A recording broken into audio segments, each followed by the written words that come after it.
Aqui apareceu. Beleza. Então vamos lá, pessoal. Queria mais uma vez sempre agradecer a presença de vocês. Como eu comentei hoje, o nosso post está se encaminhando para o finalzinho. E ele vai ser basicamente isso que eu comentei com vocês agora, né? A próxima a gente tem os processos criativos e junto com a Dori a gente vai propor essa criação de um processo para vocês verem um pouco passo a passo. Porque até agora a gente viu bastante parte técnica, visual, e nada muito de mão na massa. Hoje a gente vai ver um pouquinho dos processos para a gente botar todas as nossas ideias, os processos que a gente precisa resolver no figurino de uma forma mais visual. E na semana que vem a gente vê como proceder as próximas etapas, tá? Então a gente tem a nossa a aula 4, técnicas e métodos de pesquisa. A Giovana perguntou agora há pouco, na semana que vem a gente finaliza nossas aulas, tá, pessoal? A gente tem a aula 5 e a aula 6 que seria o encerramento, que é quando a gente, enfim, dá uma conversadinha para quem quiser falar, como foi o curso, feedbacks e tudo mais. Lembrando mais uma vez, como eu inicio toda vez, esse é um projeto que isso é possível graças à Prefeitura de Chapecó é, e do Estado, enfim, do nosso país, pela Lei Aldir Blanc, que, que possibilita eu estar desenvolvendo esse material para vocês. E hoje me perguntaram também, tá? Todo esse material fica para sempre disponível para vocês e só no final daí eu dou também os slides para vocês. Aqui a gente está na nossa quarta aula, só para a gente ver aqui. E a quinta aula e a última a gente faz a semana que vem junto. Vamos lá. O figurino é pele do ator e de grande importância o ator se sentir bem dentro do figurino do seu personagem e utilizar o traje para comunicar a essência do espetáculo. O figurino, quando incorporado pelo ator, é eficiente, está bem resolvido. Um figurino equivocado pode arruinar uma interpretação e, consequentemente, uma trama. Eu falei aqui do ator, mas eu sempre lembro de levar isso para todas as suas realidades. Principalmente eu levo isso muito para dança, tá? Também no cuidado, principalmente com materiais, com acabamentos e com o desenvolvimento corporal do que esse figurino vai ser submetido, tá? Em linhas gerais, a pesquisa de imagens é feita em livros, internet, revistas, álbuns de fotografias, capas de discos, fotos de pessoas da rua e outras possibilidades. É uma das primeiras etapas do trabalho figurinista, seguida de croquis, estudo de cores, pesquisa dos tecidos, materiais, roupas prontas, acessórios, enfim, tudo que envolve vestimenta. O olhar apurado do figurinista analisa esteticamente a fotogenia do figurino e tecnicamente o caimento dessa roupa no corpo do ator que o vestirá. Muitas vezes o figurino deve disfarçar ou salientar imperfeições do corpo humano, tais como barriga, saliente, quadris largos, braços gordos e outras coisas. Isso é muito importante, tá? Não pela questão de disfarçar. Eu botei esse texto propositalmente para a gente só questionar um pouco isso, porque a gente tem essa visão muito de esconder as coisas, né? E não querer assumir às vezes algumas questões físicas, né, no palco. E eu acho que o figurino vai além disso, que é de disfarçar ou salientar. Ele vem para eu acho que para contribuir, né, com o objetivo que está sendo traçado em cena, né? É, o braço gordo existe, como a gente fala aqui, vai se disfarçar, mas ele vai continuar existindo, né? Então eu acredito que o figurino vem como maneiras além de disfarçar, ele vem para complementar esse personagem, dar a personalidade e as características que ele precisa, mas principalmente, como a gente viu anteriormente, para o ator se sentir bem em cena, né? Então vamos lá, vou dar um exemplo bem, vou fazer algo que seja cancan, né? Faroeste. Eu tenho aqueles corcelês extremamente apertados, né?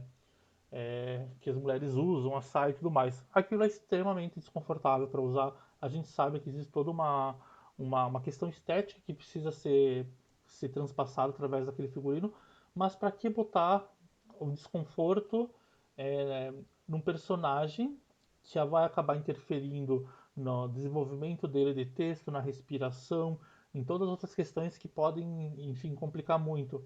Então vamos depois adaptar isso, sabe? Para ficar confortável, não tem muito o que disfarçar, é para realmente o personagem se sentir bem em cena e confortável, né? A pesquisa é fundamental para os figurinistas para o processo de criação de trajes em cena. seja num roteiro de época ou num roteiro contemporâneo. Faz parte da metodologia do trabalho do figurinista, um amplo tipo de pesquisas, pesquisa histórica, de campo, quando possível, de hábitos comportamental, de costumes, de gestos, cultural, de cores, de materiais, de moda e orçamentário. Isso a gente já viu bastante, né? Eu tô pincelando isso para a gente entender esses processos. Eu acho que ficou bem legal nos anteriores, a gente reviu tudo isso, principalmente a questão de época, do traje estar compatível com o que está sendo contado, com o seu período. As cores a gente viu, a questão cultural também. A gente falou da gênese do personagem na vez passada também, né? Que era todas essas características gestuais, físicas do personagem. Aqui eu tenho um exemplo bem bacana, tá? Aqui é um teste de figurino, tá? É o making off do filme Ensaio sobre Cegueira, que é do Fernando Meirelles, brasileiro.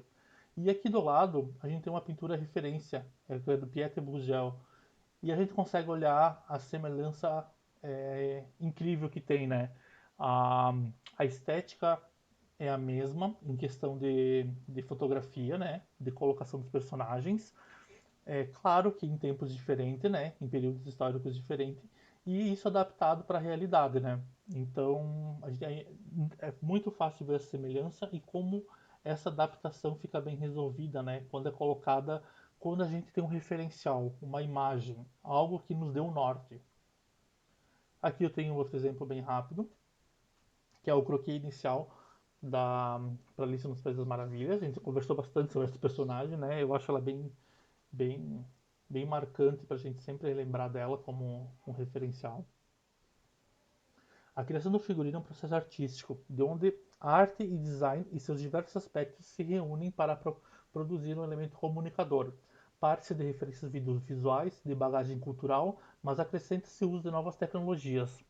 Quando a gente fala processo artístico, onde existe a arte, o design, a Raquel está aqui e qualquer coisa ela pode, enfim, dar um suporte, mas não precisa, Raquel, também, eu sei que está em aula. Quando a gente fala que usa design, o design são processos, tá? Quando a gente cria processos para o desenvolvimento de coisas, a gente consegue ter uma garantia, principalmente de um resultado coerente no final. Porque todos os processos são verificados, todos os processos são dado um okzinho lá no final, ó, esse processo está ok, para a gente garantir um resultado legal no final. Eu não vou entrar muito a profundo nisso, mas são etapas que precisam ser cumpridas para a gente garantir o resultado no final. Vou exemplificar rapidamente. Eu tenho um tecido aqui, quero utilizar esse tecido. Ótimo. A gente faz uma sequência inversa de processo, né? Vamos começar pelo tecido. Dificulta sempre, tá, gente? Porque quando você vai encaixar esse tecido em algo que você não tem ainda pesquisa, que você não tem referencial visual, complica muito, tá? Mas é possível fazer, mas é complicado. Então, sempre preferencialmente iniciar os processos que eu já vou dizer para vocês agora, mais ou menos, para a gente garantir essas etapas certinho. Aqui, ó, vamos lá. Já fizemos anteriormente, lembra a leitura do texto para entender como funciona isso? Já fizemos a tabela de ação, é exatamente mais ou menos essa, como está das etapas. Já fizemos, vamos imaginar as discussões com os diretores. Quando eu falo diretor, tanto de teatro quanto de dança, tá? E a importância, vou ressaltar aqui, a importância de uma pessoa fazer a direção, pode ser uma, pode ser duas. A pessoa que faz a direção é quem vai dar um norte visual para tudo que vai acontecer. É o imaginário dela sendo colocado em prática pelas pessoas que estão trabalhando, é, pelos atores, pelos cenógrafos, pelos figurinistas, e quando a gente fala em dança, pelos bailarinos e pelos professores e coreógrafos, tá? Então a direção basicamente é a mente que vai, enfim, direcionar todas essas etapas. A direção pode ter o suporte de uma direção artística, tá? Que é como a gente fala, que é a pessoa pode fazer a direção geral do espetáculo e tem uma direção artística, que é uma pessoa que faz a direção visual de tudo isso, tá? Mas normalmente a gente sabe que, enfim, não existe verba e normalmente quem faz a direção geral faz a direção de tudo isso, né? Depois a gente vai para as pesquisas de figurinos. Aqui eu coloquei em 5 desenhos preliminares, mas desenhos é muito. Vocês vão ver como eu faço meu processo. Nem sempre tem desenho. Então, vocês vão conseguir resolver tranquilos também, tá? e a apresentação, discussão com o diretor e a finalização dos desenhos para depois ir para a produção, tá? Vamos lá. Processos criativos, pessoal, isso é muito individual de cada um. É, é um processo único, cada um tem o seu. Eu vou dar aqui alternativas e opções para vocês, mas eu sei que, por exemplo, tem professoras aqui, é, tanto de ensino fundamental, de artes, né, quanto professora de dança e pessoal do teatro. Cada um conhece o processo. E isso só acontece quando a gente faz o quê? Coloca a mão na massa, tá? A gente descobre isso fazendo, não existe outra maneira. As dicas que eu vou dar aqui são para vocês utilizarem quando dá alguma coisinha, ou eu tiver dúvida, ou para complementar o que você já tem, né, de trabalho. Ele se torna mais orgânico com o tempo. Agora, por exemplo, quando a gente faz muito, acaba virando natural, né? E isso é um ponto positivo e negativo. Positivo porque quando se torna natural é mais fácil resolver, a gente tem mais agilidade e mais certeza de tudo que vai fazer. Esses dias eu conversei com a Fabi, também que está aqui fazendo aula com nós, e eu comentei com ela que os anos que a gente tem de experiência em trabalhar com isso vai nos dando o know-how que a gente fala, né, de saber o que vai dar certo e o que não dá em palco. A gente visualmente já sabe o melhor tecido, a melhor cor. Ah, já usei isso a vez passada, não deu certo. E é a mão na massa realmente e se torna mais orgânico com o tempo. E os processos, às vezes, por se tornar orgânicos, que é um lado negativo, se acabam se tornando é, confortáveis. E nem sempre nesse processo o conforto é a melhor saída, tá? Os desafios e ter a dúvida de se vai dar certo ou não e enfim, se desafiar é muito importante por questão de inovação, de você se conhecer mais, novas possibilidades, enfim. Entender que qualquer estímulo me ajudam. Eu, por exemplo, eu agora estou em home office, eu trabalho aqui em casa e enfim, eu fico aqui, trabalho bastante, e daí eu sei que duas, três vezes por dia eu preciso levantar. Eu vou lá pra fora, que tem áreas externa ali, e dou meu tempinho. É isso pra mim, é o meu processo que me ajuda a voltar a quando eu sentar aqui e criar novamente. Cada um vai entender o seu processo e principalmente o tempo que precisa para resolver o que precisa ser feito. Ah, vou ter que criar esse figurino aqui, vou deixar para a última semana porque depois de eu fazer isso eu sei que uma semana eu resolvo, ou vou deixar, preciso começar um mês antes, porque eu preciso desse um mês para garantir que tudo seja certinho. Isso é só fazendo, tá, pessoal? Cada um vai descobrindo como fica melhor para si. É, e o que conta muito, que é o que eu acho que é o que é o mais gratificante de eu estar aqui com vocês, é a referência interna, bagagem, repertório, que é tudo isso que a gente vem vendo. É, isso eu acho que é o que mais conta nesse momento, tá? É o tudo que a gente já viu, as coisas que a gente vai absorvendo, as referências visuais, que são sempre importantes para a gente saber, ah, eu quero parecido com aquele que eu vi em tal lugar. Vocês vão ver no meu processo também daqui a pouquinho. Ou eu quero parecido com aquele que eu vi, mas eu não lembro, mas espera que eu vou pesquisar, né? Que eu sei da onde eu vi aquilo. Então esses referenciais são importantíssimos, que é o que a gente tem de conhecimento guardado, né? Visual, leituras, enfim.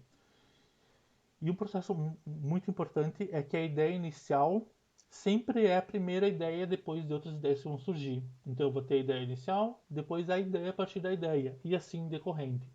Isso é um processo evolutivo muito natural, porque são etapas que naturalmente se desenvolvem, né? Quando eu tenho uma ideia, vamos dar um exemplo. Implementei essa ideia que eu tive de figurino, por exemplo.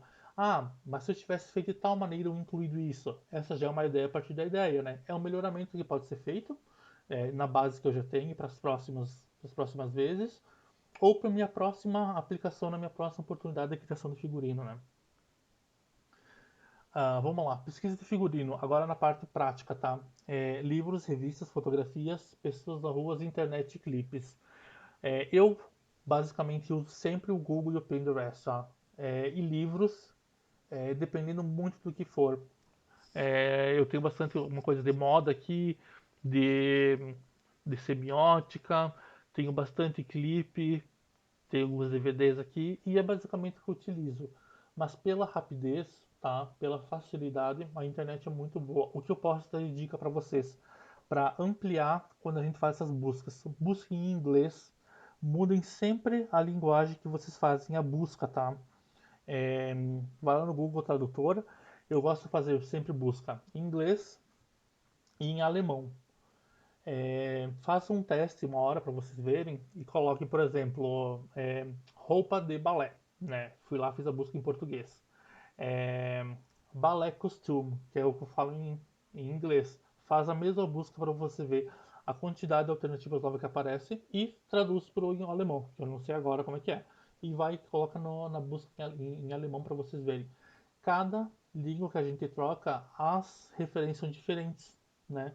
Porque basicamente o Google referencia isso pela popularidade que chama, né? Pela quantidade que as pessoas veem ou clicam na foto. Então, se eu botar em qualquer, enfim, vou colocar aqui em japonês, vai aparecer outras referências diferentes, tá? Então, o que eu posso dar dica tanto para busca num, tanto para busca no outro, principalmente é mudar a língua e fazer essa busca nas duas plataformas, ajuda muito, tá? Eu vou passar nas próximas etapas, depois eu explico o processo para vocês. Primeiro, o que foi absorvido. É, Quando eu faço essa busca, eu gosto muito de salvar tudo isso em pastas, tá? Eu vou lá, faço o ano, nós estamos em 2021, faço, por exemplo, o meu cliente, vou botar aqui, vou fazer uma roupa futurista, tá? Imaginei aqui.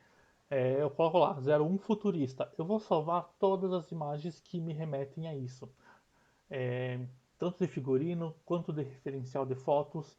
E quando eu falo produzir, experimentar, arriscar e esboçar, é justamente isso, é salvar sem medo. Qualquer referencial que você tiver, você vai e salva nessa pastinha, que vai ser usada para depois, tá? E daí a gente começa a primeira etapa, que é passar do plano abstrato, que é o que está na nossa cabeça. A gente já foi para um plano um pouco mais concreto, que é a parte visual, né? Que foi todas as referências que eu captei. Aqui eu vou passar como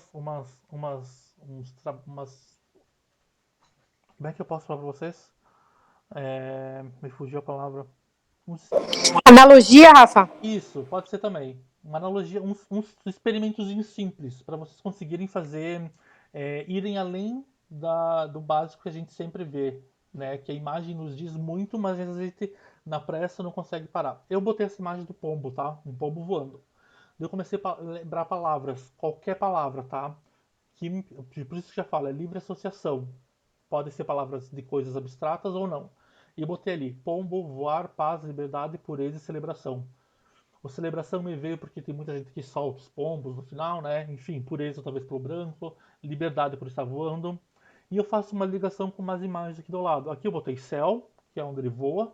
Tô chutando bem chutado, tá? Natureza, que é o lugar onde ele está, onde ele vive. Me lembra muito um pano esvoaçante, sabe? Quando eu vejo esse pombo voando, vem na cabeça um pano esvoaçante. E a pena branca. Pronto, ali eu já tenho um bom referencial, tá vendo? Todas as associações que isso me traz, uma imagem me faz lembrar de tudo isso. Eu tenho as questões físicas, que é a perna branca, que é o pano branco, né? E tem as associações que são sentimentais, que vão além apenas esse visual que a gente vê, né? Que é a paz, a liberdade, a pureza. Então eu consigo criar camadas. Quando a gente cria camadas, tudo fica mais verdadeiro, a gente consegue, enfim, ter mais opções de trabalho posteriormente, tá? Isso vale para qualquer coisa. Vai trabalhar, enfim, qualquer temática, tá? Ah, tenho lá na escola, por exemplo, vou dar um exemplo para as profs agora de artes. Ah, nós vamos trabalhar nessa semana aqui, a semana da, sei que sempre tem uma coisa da natureza, vou chutar aqui. Vamos ver o que a natureza lembra para você, além de toda essa questão visual, de ser verde, de plantas, de folhas, de flores, o que te lembra? Me lembra respirar, me lembra ar puro. Essa associação é muito legal para a gente ir além do que os nossos olhos podem ver, né? Que é o sentimento também, sensações. O segundo é o brainstorming. Isso é muito legal para quem trabalha com bastante gente e precisa fazer um amontoado de informações e principalmente saber como as pessoas enxergam o que você precisa fazer, vamos dizer assim. Isso é muito legal para grupos maiores, tá? A dica que eu dou para isso funcionar, dá uma buscadinha, assim, bastante coisa no YouTube. Eu não vou entrar muito em cada tema para a gente não prolongar, mas tem bastante vídeo explicando detalhado cada um desses processos, tá? O brainstorm é muito legal, por exemplo, tem uma escola de dança ou você precisa resolver coisa com os alunos ou com os pais. ou com os, enfim, que nem a da Dori, que tem o teatro, enfim, com os alunos, quem vai interpretar o espetáculo. Senta, a gente fala o tema e deixa as pessoas falarem, tá? É realmente isso o que a imagem está mostrando. Falar várias coisas, o que vem em mente. Uma pessoa normalmente vai anotando isso tudo, né? Pode ser em post-its ou pode ser num caderno também, e depois se reorganiza essas ideias. E se fala tempestade justamente porque é isso, porque não tem muito limite, as pessoas vão falando, vão falar coisa muito longe, vão falar coisa muito óbvia, mas dentro de tudo isso sempre sai alguma coisa importante, tá? Isso você pode entrar texturas, silhuetas, cores, possibilidades, músicas, sons, cheiros, a gente coloca tudo para fora. É um processo que com o tempo ele vai se tornando mais natural, tá? Isso os primeiros fica meio, enfim, meio tímido, não quer falar tanto, mas quando trabalhado frequentemente ele rende muita coisa, tá? Que são coisas normalmente além do que a gente pensaria, né? Cada pessoa pensa diferente, carrega uma bagagem diferente e isso resulta sempre em mais quantidade de alternativas, tá? Mapa mental. Eu botei aqui esse tempestade de ideias ignora. Deve estar do anterior. Mapa mental é para a gente conseguir desenvolver e desmembrar uma temática, tá? Isso é muito legal para quem faz coisas mais complexas, que eu tenho mais de um só figurino, ou que eu conto uma história, ou que eu preciso organizar as coisas e não sei como tá tudo isso. Tem aplicativo grátis, é só botar lá montador de mapa mental ou fazer mapa mental online, que vai aparecer várias alternativas. Esse aqui eu botei que foi o meu que eu fiz para a época da faculdade, que o tema central era o Rococó. Então aqui eu coloco a minha palavra central, que é o meu tema que eu vou pesquisar, e eu vou desmembrando todas as ligações que eu consigo fazer dentro da mesma temática. Aqui, por exemplo, eu coloquei aqui como principal Rococó no Brasil, né? Aqui cores suaves, aqui barroco, arquitetura, indumentário, ornamentos, enfim. E eu fui desmembrando, tá? Eu vou ver algum deles aqui para vocês. Vamos lá, aqui o barroco. Barroco, Itália, onde ele surgiu, douramento excessivo, surpresa, impressionar, tons escuros, né? E as cores que eu utilizei, que são utilizadas, aliás, no barroco. Então eu faço isso para cada itemzinho que eu preciso pesquisar. Isso é muito bom para você visualizar o que você tem de alternativa, tá? No geral. Isso você pode colocar cores entre as texturas também, entre imagens, entre referenciais, de abreviação de palavras, talvez. Se você precisa nomear algo também é muito legal, porque você consegue ver todas as palavras que estão organizadas nesse meio. E por último, que é o que eu costumo utilizar, tá? Essa é a minha maior utilização, que é o caderno da autista. Eu tenho vários aqui, inclusive tenho um aqui comigo, não sei se você me vê, tem outro aqui. É o que eu utilizo para minha criação. Eu sempre tenho algum comigo, mas normalmente fica aqui na minha mesa. Eu tenho um monte de canetinha, tenho várias coisas aqui. E tudo que vem em mente, não necessariamente sobre um tema, mas sobre qualquer coisa eu anoto. É uma agenda, tá? É uma agenda, só que você se permite ir além do que fazer as anotações necessárias. Você pode fazer colagem, desenhos, anotações, lembretes, como eu coloquei aqui. Eu preciso, tô andando na rua e vi uma referência de alguma coisa que eu posso utilizar de estampa, por exemplo. Vou lá, anoto mais ou menos o que eu vi. Eu vi na TV tal coisa, enfim, tal cor com tal cor que fica legal, vou lá, anoto também. Isso se torna um diário referencial de tudo que você vê. E quando você precisar, você utiliza ele, né, para lembrar o que você anotou ou coisas que você esquece e quando você olha se tornam úteis, tá? E entra também naquela história da gente criar bagagem. Quando a gente desenha e se torna material, a gente acaba criando também um arquivo próprio, né, de, de referencial. Vamos lá. Aqui eu vou dar alguns exemplos de como funciona, tá, o meu processo de pesquisa. Vou falar para vocês o que eu costumo fazer agora, depende do que eu preciso resolver, tá? Cada processo é um processo. Esse exemplo que eu vou dar foi o espetáculo aqui da escola onde eu faço aula, a Espaço Dança. É, Aqui sempre os espetáculos são temáticos, né? É pego algum livro, algum filme, alguma coisa assim, e a gente desenrola todo ele baseado nesse tema, tá? Que foi escolhido. Cada pessoa tem um modo de criar. Aqui na escola, as coisas não ficam tão palpáveis sempre, tá? Aqui, por exemplo, foi o espetáculo A Pequena Sereia. São bastante turmas, tem balé, jazz, hip hop, contemporâneo, e tem o pessoal do adulto, além de todas as turmas infantis, então é muita gente para dançar e nem sempre você tem os temas que sempre se você consegue encaixar em cada cena, né? Então acaba se buscando alternativas extras. E quando a gente está no fundo do mar, é infinita as alternativas de animais que a gente tem. E daí a gente se agarra nisso, né? Foi essa alternativa que a escola achou para conseguir personagem para sempre, enfim, para variar todo o espetáculo. Esse exemplo que eu vou dar foi uma turminha de jazz que foi criado que elas foram nomeadas de Águas Vivas, né? Que foi um trecho dentro do espetáculo. Quando eu comentei com vocês antes, não sei se vão lembrar das novas tecnologias, aqui é um exemplo bem legal. A Adri Lolato, que é a professora que, enfim, fez essa coreografia, né, nesse espetáculo eu fui responsável por bastante figurino. Ela veio e disse para mim, Rafa, eu gostaria de alguma coisa com a forma dessa água viva aqui em cima. Eu acho que pode ser a saia. E eu queria essas fitas voando. Foi isso que ela disse, né? E ela gostaria de uma surpresa, que a surpresa, eu queria que as águas vivas, né, quando estão no fundo do mar, elas têm luminescência, né? Então eu gostaria de algo que iluminasse. Daí vamos lá, daí vai a gente pesquisar. Eu faço sempre um referencial bem grande de imagem, que eu vou cortar um pouco disso para vocês, mas eu salvo bastante referência das águas vivas. Vejo que há de possibilidades. E lá a hora me veio na cabeça aquelas fiozinhos de pisca-pisca que são portáteis, né? Que normalmente são daquele balão transparente, que uma época que era bem famoso, que tinha bastante na rua. E aquilo é portátil, ilumina. Eu falei, acho que é uma boa alternativa. Vou botar rapidamente como funcionou o processo. Ó, aqui eu tenho a bailarina. Ela tinha passado que ela gostaria aqui embaixo que fosse um colã, né? Que fosse o corpo todo delas, né? Que não fosse cavado como esse. A saia, eu busquei essa referência aqui, né? Que lembra bastante a água viva aqui. E eu joguei umas fitas coloridas. Era para ser colorido, inclusive esse aqui não tem atualização. E a gente precisava criar um suporte para receber esse pisca-pisca, né? Que iria ser colocado nelas.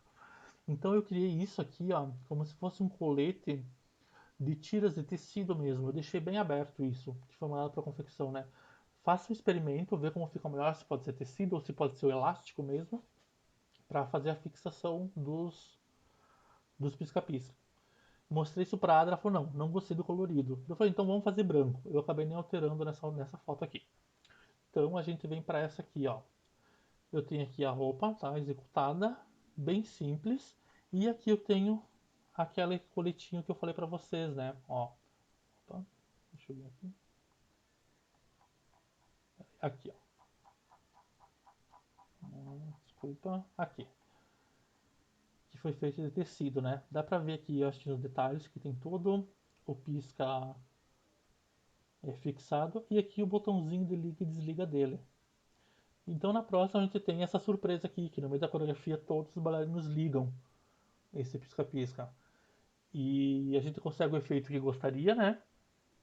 Que é da luz neon, isso trabalhado junto com figurino, com luz, é bom pensar sempre um pouquinho além disso, né? Das possibilidades que a gente tem em palco.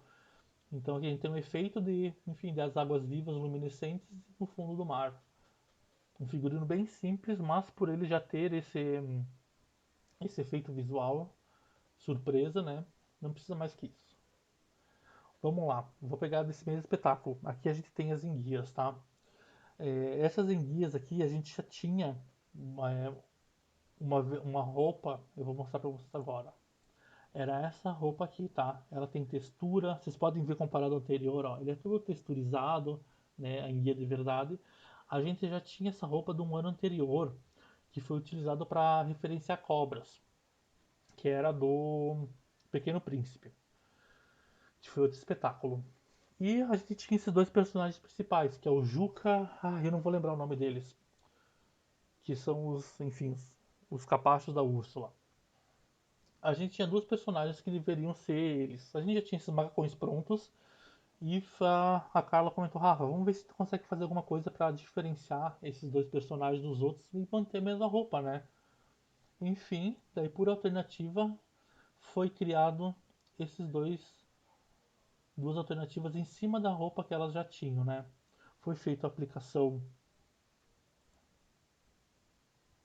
desse voal aqui, ó, em todo o comprimento dos braços e também a aplicação desse tecido dourado. Como eles são irmãos, vamos dizer assim, gêmeos, conseguem ver que está do lado alternado a parte dourada na perna, porque elas sempre estavam juntas, né? Então, independente do lado, diferente do lado que elas estivessem, sempre tinha o contraponto. Aqui também dá para ver melhor. Então, o mesmo figurino desse aqui, só que com essa incrementação que foi necessária, né? Então esse meu processo, por exemplo, o meu único referencial visual era esse. Eu olhei simples para esse movimento aqui, ó, do rabo e essa parte superior aqui da barbatana dele, que tem esse movimento ondulado. Foi uma alternativa bem simples e que, enfim, o efeito fica bem legal no palco e difere as duas das outras com a base que a gente já tem. Isso, só para esse recorte, vai ter um exemplo depois também. Funciona muito visualmente de longe. Lembra quando eu comentei com vocês com aquela questão da esconder o braço gordo ou afinar a cintura? Isso tem um pouco desse efeito, tá? Tudo que eu faço em formato em V, descendo da parte superior do tórax em direção à cintura, que vai afinando, principalmente para quem vê de longe, tem muito efeito visual, tá? Isso cria uma silhueta um pouco mais fina na cintura e acaba delineando mais o corpo. Não que foi objetivo, mas tem esse efeito visual de longe, sim. Vamos lá, outro exemplo aqui. A Carla tinha o balé adulto dela, e como o espetáculo, eu falei pra vocês, sempre são coisas aleatórias, nesse eram relíquias. A Ariel tem uma parte, né, que ela guarda o garfo, a colher, ela tem aquela parte que ela esconde todas as coisas do mundo dos humanos, né, que são as relíquias. Daí a Carla vê, Rafa, eles vão ser as relíquias. O que a gente vai fazer com relíquias? Eu fui no meu Google, que eu gosto bastante como referencial, e botei ali, relíquias. Dá pra ver, né, que tem a pesquisa ali. Eu peguei todas as imagens, né, olhei os tons de tudo isso que tá aqui, e eu gosto muito de ginástica rítmica. É uma coisa que eu amo. E eu lembro que um ano, eu não lembrava isso porque eu não tinha notado, eu tinha visto uma equipe que tinha um colã exatamente com esses tons cobre, meio dourado e com umas aplicações azul. Eu falei, Carla, eu acho, eu falei só no, né, no, de boca a boca para ela, falei, Carla, a gente pode fazer meio cobre, dourado, com umas pedras azuis. Dela, mas será que vai ficar bom? Eu falei, espera que eu vou achar o referencial. Vou mostrar para vocês agora. O referencial era esse aqui, ó, que eu já tinha visto ali uma vez. A gente consegue ver que são os mesmos tons aqui da minha primeira pesquisa. Todas as imagens juntas chegam muito próximo a esse tom. E eu vi o azul nessa. Eu falei, não, o azul vai funcionar, porque eu já tinha visto a referência. Quando eu falo em bagagem é isso também, tá? Coisas que a gente já viu e que sabe que funciona, a gente precisa provar. Para isso serve a nossa tabelinha de cores, né? Depois, na próxima, eu vou mostrar pra vocês também. E eu faço assim, ó. Pego uma imagenzinha, tá vendo? Da cor que é. Coloquei uma pedra azul do lado. E além disso, desse referencial para comprovar, eu já tinha esse outro aqui, que era um referencial bem bonito, que eu já tinha visto uma vez, desculpa, e sabia que ia funcionar. Ela, na hora, adorou. Daí eu fiz uns desenhos aqui, tá vendo? E isso foi pra Carla, tá? Eu referenciei isso pra ela. Tu viu que é bem simples, ó. Eu falei referência das cores de pedras, botei uma imagem, manga em segunda pele preta, cola bronze com as pedras azuis e fiz uma montagenzinha bem simples aqui, tá? O processo acabou mudando bastante, tá? A gente manteve a cor e manteve as pedras azuis disso. Porque os processos mudam, é normal, tá? Sempre acaba tendo algumas coisas, a gente não achou um tecido nesse tom aqui, as pedras nós tínhamos, mas daí a gente achou outras alternativas e o resultado foi esse, ó. Eu tenho a segunda pele preta, tenho esse mesmo tom que a gente gostaria que é das relíquias, E tem a aplicação das pedras azuis, que a gente tinha gostado desde o início, e a gente acha que ficou muito bonito no palco, né? E daí eu fiz essas aplicações aqui também. É, acho que não é difícil muito olhar, imaginar talvez isso aqui sem esse shape, essa forma em V descendo na cintura, que é muito parecida com as enguias anteriores, né? Isso também ajuda a distância, principalmente pela quantidade de pedras, a dar essa cinturada que esse corcelê não tava dando no palco. Então a gente utiliza desse ornamento da superfície para alongar as bailarinas também, que é importante, né? E aqui nos meninos foi pego a mesma renda que foi utilizada aqui no corset e feita as aplicações de pedra azul. A gente segue a mesma segunda pele nos dois, né? E essa parte de baixo é de veludo. Que lembra também, agora eu vou puxando para vocês, que a gente conversou dos tecidos mais nobres, que são um pouco mais pesados, que é, é, lembram coisas mais rebuscadas e tudo mais, a gente utilizou daí na parte de baixo o veludo, para dar realmente essa parte mais glamurosa. Outro exemplo, das crianças que eram os cavalos marinhos. Isso é muito importante, porque a gente tem referencial visual muito seletivo às vezes. Eu fui pesquisar quando falaram que as crianças iam ser cavalo marinho e me veio esse cavalo e a maioria são nesses tons laranjas, marrons. Eu falei, gente, o cavalo marinho está nessa cor. Se a gente vai fazer uma representação usando essas cores, a probabilidade disso parecer um cavalo de verdade, né, é muito grande. De para que a gente recorre para a parte lúdica. Fui lá, pesquisei cavalo marinho desenho. Me apareceu várias alternativas, roxa, rosa, diversas cores e azul. Eu falei, gente, vamos no azul, né? Isso foi uma alternativa, eu acho que vai ficar mais fácil o entendimento por ser a cor né, da água, do oceano. E vamos tentar essa alternativa que vai ser bem legal. Só para vocês entenderem um processo um pouquinho. A Carla já tinha achado esse vestido, já tinha gostado, né? Eu só fiz uma alteração aqui nas cores da saia, né? E nós tínhamos acho que dois meninos nessa coreografia. Ela falou, não, pode ser um colã simples, né? Só vamos fazer ali uma cor e a gente precisa fazer a cabeça, né? Daí eu fiquei encarregado de fazer essa cabeça também. E o nosso resultado é esse aqui, ó. Dá pra ver que com esse referencial visual anterior já foi possível reproduzir o, essa representação do cavalo marinho e a cabeça também, né? Que é o necessário para quem está de longe identificar o personagem. Aqui tem mais um exemplo. Na saia, a alteração do resultado final é uma camada só a mais. A gente tinha três aqui, né? Azul, lilás e um marinho, um tom mais escuro. Aqui a gente não tem, só tem duas camadas. Mas não interfere no resultado final, né? Vamos lá, outro exemplo. Tartarugas. E esse foi um espetáculo ótimo, porque tinha muita turma, né? E tinha pouco personagem. Daí vamos botar batalha de batalhas. Então aqui a gente tem a tartaruga. É, outra coisa também, o referencial que a gente tem não é exatamente nesse tom que a gente tem de referencial aqui na imagem de um desenho, né? E isso é importante quando a gente precisa. Lembra que eu falei de transmitir as coisas rápido para as pessoas? A rainha com a coroa e com o cetro, com o vestido, com a capa. É esse exemplo aqui. Busquem sempre quando estiverem alguma dúvida no entendimento das pessoas, buscar o que eu tenho mais de alternativas visuais de signos para as pessoas entenderem, né? Nós achamos essas duas referências, tá? Super simples. Tinha o casco, né? Que tinha que fazer o casco. Isso foi um quebra-cabeça para conseguir descobrir como ia fazer o tal do casco, porque elas rolam no chão e daí não pode ser pesado, não pode fazer muito barulho, tem toda essa questão. Daí achamos essa referência bem bacana, que é uma mochila, né, em formato de casco. Esse referencial aqui foi mandado para costureira. Ela normalmente faz um modelo, né, um piloto pra gente, né, e o resultado dessa aqui foi esse aqui, ó.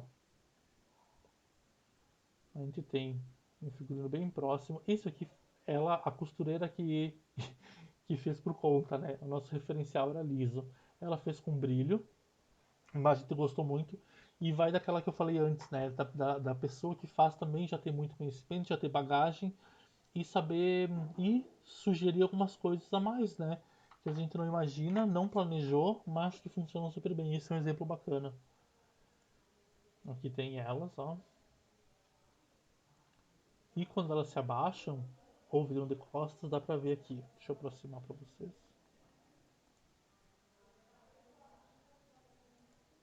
Ah, pera aí. Deixa eu voltar.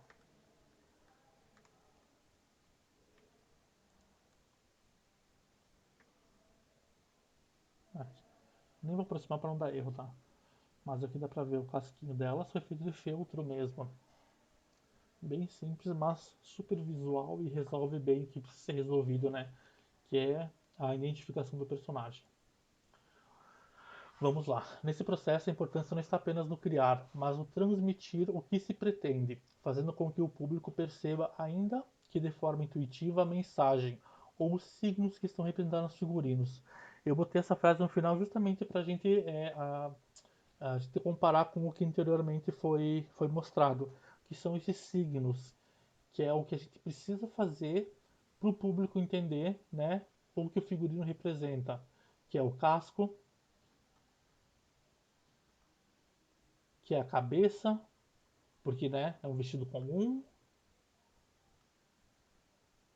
enfim, deixa eu voltar, que é o que eu quero que vocês sempre, quando fazem essas alternativas, busquem, que é imaginar o que eu preciso colocar no figurino para ele ser entendido, né, e compreendido pelo telespectador.